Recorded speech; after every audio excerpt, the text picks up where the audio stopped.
Raja Otan ngomong, mereka sudah saling serang. Forest Dragon jantan adalah hewan yang teritorial, teman. Ia sangat tidak suka jika ada pejantan lain yang masuk ke wilayahnya. Mereka menyerang dengan cara menggigit musuhnya. Sama halnya dengan tokek, gigitan Forest Dragon juga terkenal susah untuk dilepas. Syukurlah, si pendatang baru akhirnya melarikan diri, teman. Lapor, keadaan sudah aman terkendali. Laporan selesai.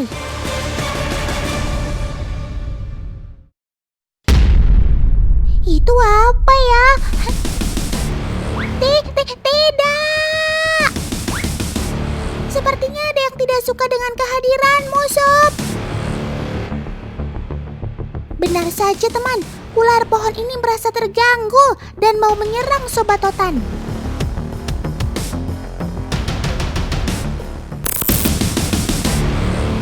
Wih, lagi-lagi Sobat Otan ini mengandalkan gigitannya untuk menyerang. Sebelum menyerang, biasanya Sobat Otan ini akan berubah warna jadi gelap. Tujuannya sih untuk berkamuflase alias menyamar. Tapi jika bahaya semakin mengancam, ia tak segan langsung menyerang.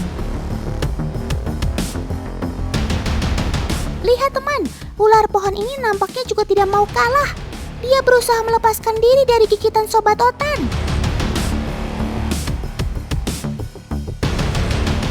Wih, walau sudah posisi mau jatuh, Sobat Otan ini tetap tidak mau melepaskan gigitannya, teman.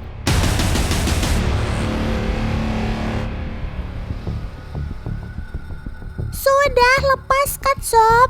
Si ular juga nampak sudah menyerah.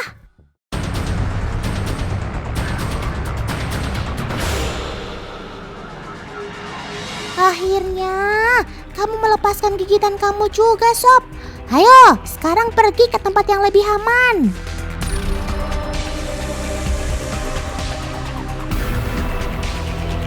Karena Indonesia Forest Dragon ini semi-arboreal, sesekali ia akan turun ke tanah untuk mencari makan.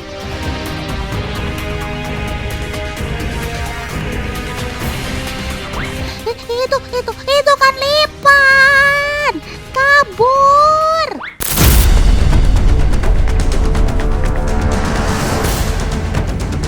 Sepertinya kamu harus urungkan niat cari makan di bawah, Sob. Alih-alih mau cari makan, nanti malah kamu yang dimakan. Sob, kamu kok malah diam saja sih? Ayo kabur!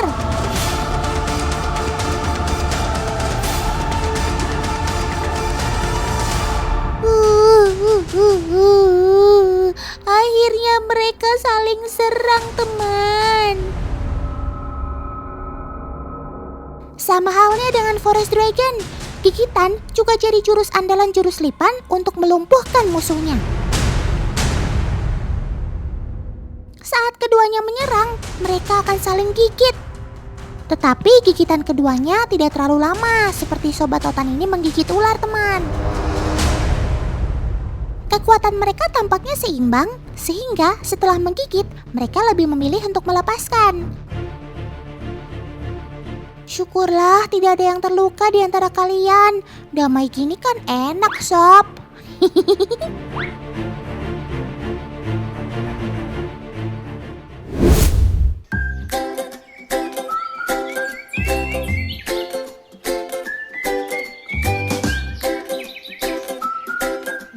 Sudah pernah lihat Sobat Otan ini sebelumnya? Mereka adalah Indonesia Forest Dragon atau kadal hutan Indonesia. Sobat Otan ini adalah hewan endemik Pulau Jawa dan Sumatera. Saat pagi hari, ada ritual yang biasa mereka lakukan, teman, yaitu berjemur. Saat menyerap banyak cahaya, kulit Sobat Otan ini akan berubah menjadi lebih cerah. Selain itu, Forest Dragon juga mampu merubah warna tubuhnya berdasarkan suasana hatinya.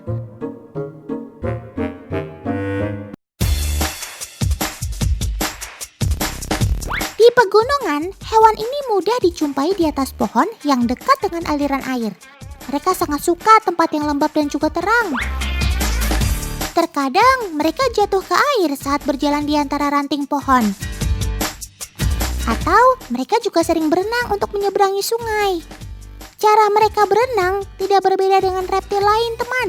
Sobat Otan ini andalkan kekuatan ekornya untuk berenang. Selain itu, ekor juga berfungsi sebagai pengatur arah saat ia berada di air. Tapi Sobat Otan ini tidak bisa berlama-lama di dalam air, teman. Mereka bisa saja mati karena kedinginan. Syukurlah kamu bisa mencapai daratan dengan selamat. Good job!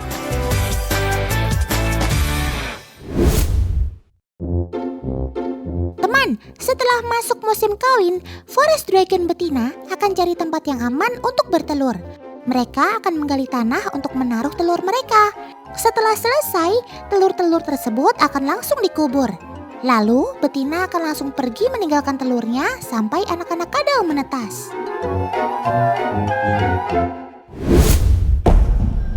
Nah, teman, sekarang Otan kenalin sobat kece ini.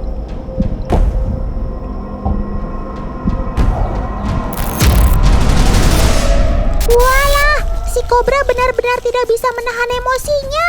Lihat, ia langsung menyerang biawak. Si kobra nggak tahu apa ya, kulit biawak kan tebal, nggak mungkin ditembus oleh taringnya. Nah, gawat! Si biawak mulai terpancing emosi.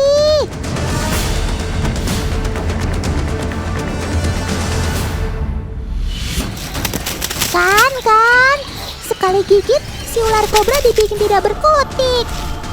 Rahangnya yang kuat sangat mudah untuk melumpuhkan kekuatan si ular berbisa ini.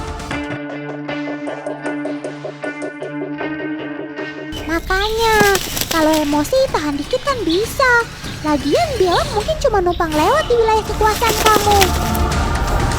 Beginilah hukum alam bekerja, teman. Siapa yang kuat, dialah yang akan bertahan.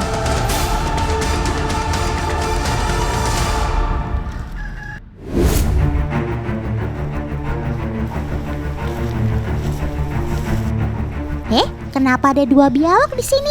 Wah, gawat nih kalau mereka sampai bertemu. Aduh, kenapa nggak ada damainya sih? Tadi dengan si kobra, sekarang sesama biawak juga berduel. Teman, biawak mempertahankan wilayahnya dengan cara bertarung. Pertarungan seperti ini biasanya sering dilakukan saat masuk musim kawin. Biawak jantan tidak akan menerima kehadiran jantan lain dalam wilayah kekuasaannya. Si biawak besar ini mulai melancarkan aksinya, teman. Ia mulai menggerakkan cambukan ekornya ke sang lawan. Sepertinya cambukan saja belum cukup. Hop! Si biawak kecil pun jadi sasaran gigitan.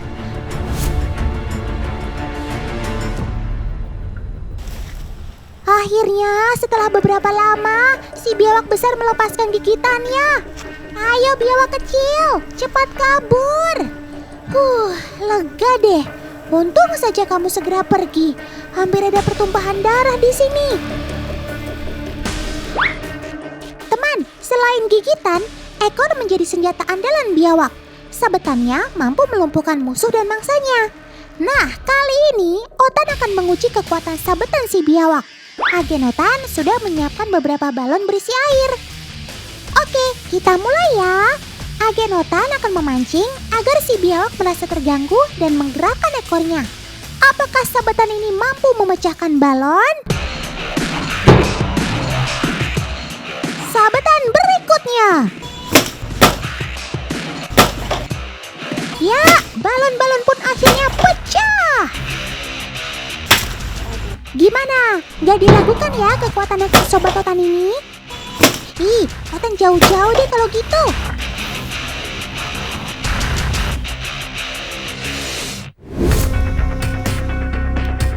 Teman, biawak dikenal memiliki kulit yang tebal. Lapisan kulit ini terdiri dari zat keratin, yaitu zat penyusun kuku pada manusia. Kulit tebalnya bikin Otan penasaran nih, teman. Kalau sama taring ular kobra, jelas tidak bisa ditembus. Nah, Kira-kira sama benda-benda halus dia sensitif nggak ya? Kali ini Otan akan membuat percobaan sederhana.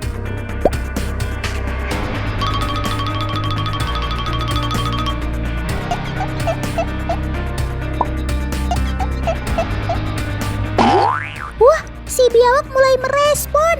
Ia merasakan ada sesuatu yang menyentuh tubuhnya.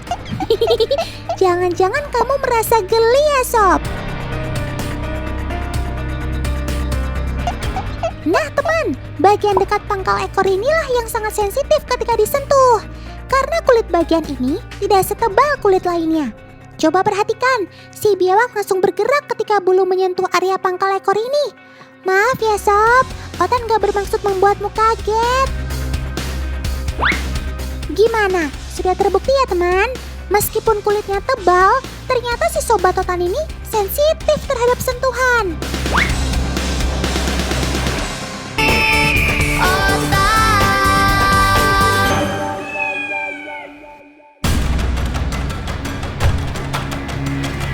Loh, salah apa Sobat Otan si lobster sama kamu, Sob?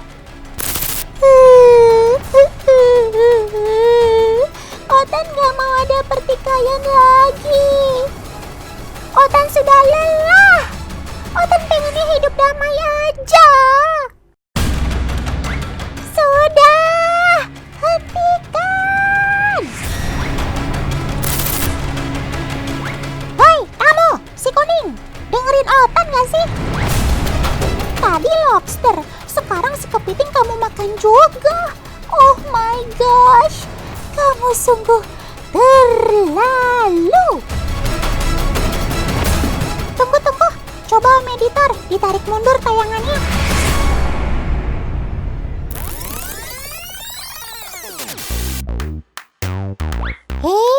Ada Kak Dina. Apa kabar Kak? Udah lama Otan gak jumpa sama kakak.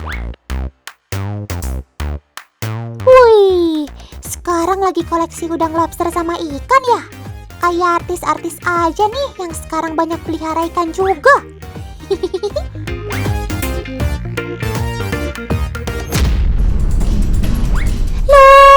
Loh, gawat nih. Kak Dina, kenapa si ikan kuning ini dimasukkan ke dalam akuarium yang berisi lobster? Bisa bahaya nih. Waduh, malah ditinggal pergi begitu aja lagi.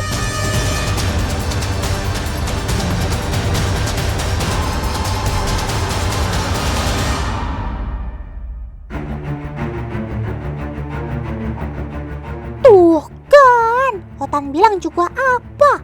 Lobsternya bukan hilang Kak, tapi dimaem sama si ikan kuning tuh. Dari tadi Otan sebut kamu si kuning terus. Otan kenalin deh sama teman di rumah. Si kuning ini teman lama Otan yang berasal dari Sungai Nil di Afrika sana teman. Jauh juga kamu mainnya ya Sob.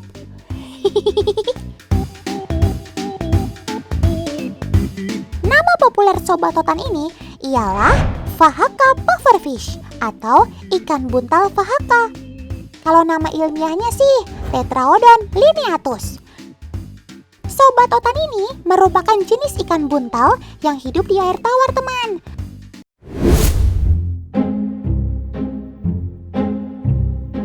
Kak Dina, itu mau ngapain bawa-bawa tang gegep sama bawa kerang hijau segala? Mau masakin Otan makanan ya? Otan sih nggak nolak kalau dimasakin. Yah, kirain Otan mau masakin buat Otan. Ternyata mau nantangin Sobat Otan si ikan buntal Fahaka ini toh. Oke deh, Otan jadi jurinya ya. Pertama, Otan persilahkan Kak Dina dulu untuk mencoba menghancurkan cangkang si kerang hijaunya. Ayo silahkan Kak. Luar biasa Kak Dina. Dengan alat tang gegepnya bisa meremukkan cangkang si kerang hijau. Kedudukan 1-0 ya penonton. Oke, sekarang giliran kamu Sob. Ayo buktikan kekuatan gigi kamu Sob. Kamu pasti bisa. Cakep sob, berhasil. Skor akhirnya jadi 1-1 ya penonton. Gak nyangka gigi kamu bisa sama kuatnya dengan tang gegep ya sob. Besok-besok kalau Otan butuh bantuan untuk cabut paku di rumah, Otan minta tolong sama kamu ya sob. Bercanda ya sob.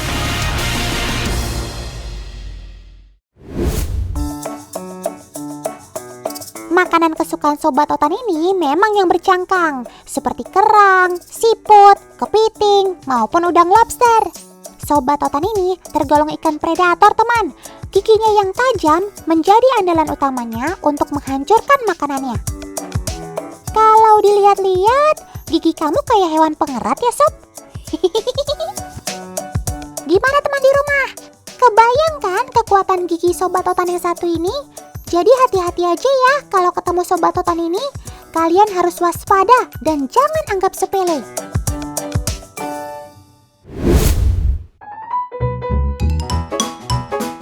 Ada lagi bentuk pertahanan dirinya yang lain. Biasanya si ikan buntal ini akan menggelembungkan badannya terlebih dahulu teman. Menariknya, Sobat Otan ini bisa menggelembungkan badannya hingga 3 kali lipat ukuran tubuhnya loh. Nah, daripada teman semua penasaran, nih coba Otan buktikan ya. Pertama, coba kita lihat bagaimana si ikan buntal saat menggelembungkan tubuhnya di dalam air. Tuh, lihat teman. Lucu ya bentuk pertahanan si ikan buntal ini. Saat menggelembungkan diri di dalam air, Sobat Otan ini akan meminum air dengan cepat untuk membantu proses penggelembungannya teman. Hal ini tentu dilakukan agar musuhnya menjadi ketakutan dan mengurungkan niatnya untuk memakan Sobat Otan ini. Tapi itu kebanyakan minum air, apa nggak kembung kamu sob?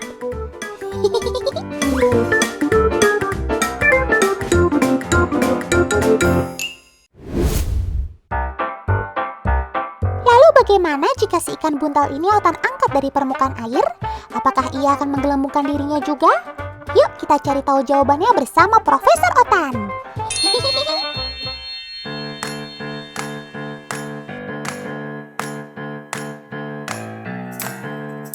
Wah, luar biasa kamu sob. Meski di luar permukaan air, kamu tetap bisa menggelembungkan tubuh kamu. Cakep kamu sob. Tapi coba kalian tebak deh teman di rumah. Menurut kalian, Sobat Otan ini menggelembungkan badannya pakai udara atau pakai air? Yang jawabnya pakai udara kurang tepat ya teman.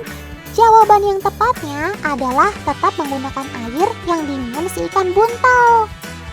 Meski di luar permukaan air, ikan buntal tetap menggelembungkan badannya menggunakan air yang ia minum dengan cepat. Dibantu dengan tubuhnya yang elastis, ikan buntal dapat dengan cepat pula menggelembungkan badannya. Para peneliti menemukan bahwa ikan buntal sebenarnya mengambil oksigen melalui insang mereka dan terus memumpanya keluar.